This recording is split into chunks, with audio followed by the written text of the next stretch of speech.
Bob Iger is going to want a Bob Iger replacement, and Bob Iger is going to pick an ideological leftist liberal that is still going to run Disney down into the dog gutter, and it's still going to continue to make trash and still act and pretend and tell people that it's the greatest storyteller on earth. Even Dana Walden was out there at the Morgan Stanley conference earlier this week talking about how Disney is the greatest entertainment company on earth. It's the greatest storyteller on earth. Nothing could be further from the truth anymore. There may have been a point years ago where Disney could hold that mantle high. It is not today, and it hasn't been for the last several years.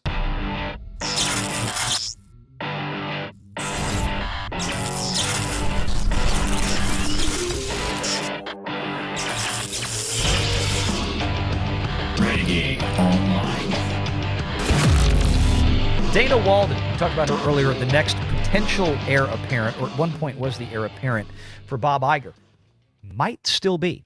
Again, Dana Walden the other day was over doing the Morgan Stanley Media Communication Telecom Conference, which is usually a Bob Iger thing, and I thought it was strange that Dana Walden was out there, basically kind of maybe priming people that she's the next head honcho. But maybe not. For those of you who don't know, Dana Walden and Kamala Harris were good friends. And this article is suggesting, or at least a recent Puck report, I should say. This is from thatparkplace.com. Make sure you're checking out That Park Place each and every day for all the news. But we've got here, as Disney prepares to select its next CEO, questions are swirling around Disney Entertainment chair, or entertainment co-chair, rather. She's a co-chair with Alan Bergman. Again, Dana Walden runs the television side. Alan Bergman runs theatrical film production. And her chances, particularly due to her longstanding friendship with former U.S. Vice President Kamala Harris. A recent Puck report by Matthew Bellany suggests that Walden's 30-year personal relationship with Kamala Harris could be a liability, especially as Disney tries to distance itself from political controversies and avoid conflicts with the Trump administration. Now, we have seen a lot of companies kind of backing down on things.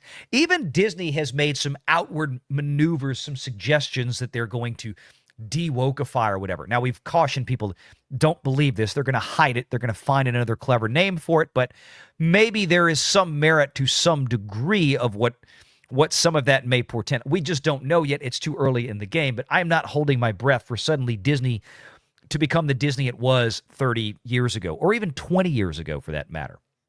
It is too much buried and too populated by radical leftists in there who want to use the Disney property to push radical gender ideologies, LGBTQ ideologies, all this kind of stuff.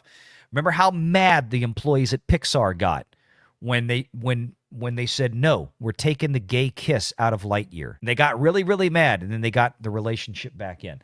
And they got really, really mad when other Disney Pixar cartoons and other Disney animation cartoons would have, in more recent years, have some of the very overtly gay, as they would put it, the employees at Pixar would put it, removed from the cartoon. So this is a company that is very, very steeped in wokeness and, frankly, grooming children, okay? That's what they do. Disney has spent the last few years entangled in political and cultural battles, some of which have caused major headaches for the company. No kidding. The high-profile feud with Florida Governor Ron DeSantis over the parental rights and education bill. We've covered that way too much. The company continues to push divisive, progressive political messaging through its film and TV projects and in its theme parks, many of which feel are no longer suitable for families that uphold traditional values. Of course, that's most families still uphold those traditional values. People in California try to pretend that they don't exist anymore. People in California try to pretend that everybody is as completely screwed up in the head as people in California, or at least the very blue areas of California. And that's not the case. According to Matt Bellany, Disney has made several moves in recent months to steer clear of further controversy.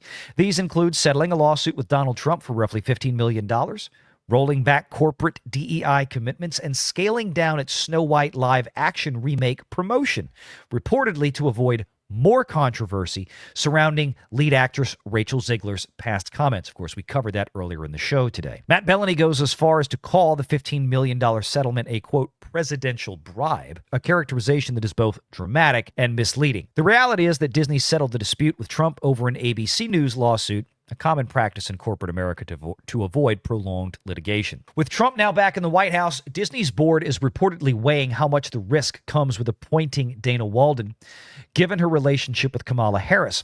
Walden has hosted the former vice president at her home and even ran a star-studded fundraiser for her. If Disney installs a CEO perceived as close to Trump's political opponents, it could put the company in the crosshairs of a vengeful administration. Bellany notes that Trump has already shown a willingness to use his influence against corporations he views as adversarial. Given that Disney has spent the past several years being slammed as a partisan corporation, Walden's connections may give the board pause. At the same time, Disney's financial and strategic challenges will likely outweigh short-term political concerns. The company is facing declining box office, major cost-cutting measures, and ongoing struggles with its streaming business. It's all the stuff we just talked about a few minutes ago. The board, led by Chair James Gorman. He was from Morgan Stanley, by the way, and James Gorman is also leading the effort to find Bob Iger's replacement. He'll need to choose a leader wisely who can successfully navigate these issues and restore stability to Disney. If they believe Walden's the best candidate for the job, well, her political ties may not be a deal breaker, but they certainly won't help. And look, to Bellany's point, you got to remember that Matt Bellany, he's a Hollywood lefty, right? He is not a Donald Trump fan. And he's writing this article, not this one at that Park Place, but the article that the TPP article is based on and is reporting about. Bellany's arguing from a position of Donald Trump is a mean, vindictive guy, and he'll come after Disney if they put Dana Walden in. Well, I think Trump is certainly going to take aim at the people who wrongfully tried to prosecute him for years for all the fake Russia hoax crap and everything else that was knowingly false. Will the Department of Justice go after Adam Schiff? They absolutely should, because he knew the whole thing was a scam. He knew the whole thing was a lie, and he spent 3 or 4 years running it down the country's throat as an elected leader of Congress, knowing he was lying about it. I think Trump probably should go after people like that if they broke the law. And that's the key, if they broke the law. Now, is Disney putting gay stuff in kids' cartoons morally reprehensible? Yes. Is Disney putting transgender stuff in kids' cartoons morally reprehensible? Yes. Is it a crime?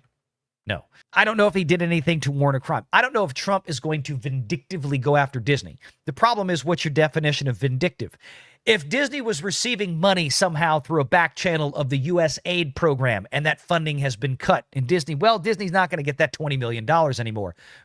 Trump's going after Disney. No, he's just cutting U.S. aid. He's cutting government bullshit, waste, and spending. I don't know how Trump would deliberately go after it. But I think ultimately the thought process is right. Disney has to put somebody in that position as CEO who they think can lead the company for the next 10 years at least, is what they want. Do I think that Dana Walden is that person? Hell no. And I've said this before many times. I do not think there is a single person at the Walt Disney Company that is capable of leading the Walt Disney Company. Not to make it better, not to actually get it back to success and profitability, and a company that most Americans look at with respect and fondness and, frankly, trust with their children. Because a lot of Disney broke a lot of that trust in the last several years with putting hardcore leftist radical stuff in their children's content. All the LGBTQ stuff, especially, did not go over well. So the point is that I don't see Dana Walden, who is a TV executive, being the right person for the job. Disney is still ultimately a theme park company. Does that mean that Josh D'Amaro is the best candidate for the job? No. What I've said before, I will say again. The best person to run Disney is somebody that's not now at Disney. I don't know who that person is. There have been names that have been floated out, postulated who could possibly come in. They've all been pie in the sky. The only person right now who knows for sure who that person is going to be, if they even know yet, is Mr. Gorman from Morgan Stanley, who is now the chair at Disney, because he's leading that charge. Hopefully, with any luck, maybe we'll have some indication on Thursday of who that person is. Give them about a year to be out there in the ether, working with the current Disney leadership in a transitional process. Give us some time to figure out what's going to happen. But if I know Bob Iger, he's going to stick his nose in the whole process. Bob Iger is going to want a Bob Iger replacement, and Bob Iger is going to pick an ideological leftist liberal that is still going to run Disney down into the dog gutter And it's still going to continue to make trash and still act and pretend and tell people that it's the greatest storyteller on earth. Even Dana Walden was out there at the Morgan Stanley conference earlier this week talking about how Disney is the greatest entertainment company on earth. It's the greatest storyteller on earth. Nothing could be further from the truth anymore. There may have been a point years ago where Disney could hold that mantle high. It is not today, and it hasn't been for the last several years. But they like to pretend they're still there. The audience figures say otherwise, and they've got Snow White coming out in 4 or 5 days that's probably going to go right down with the rest of them. Yes, Snow White will probably make around $500 million. It's probably going to make somewhere in the vicinity of Little Mermaid on an unadjusted basis. But that means it's still going to lose money. And that's the problem. So there you have it. Make sure you're subscribed to Valiant Renegade and join us every Sunday at 6 p.m. Eastern for the live show.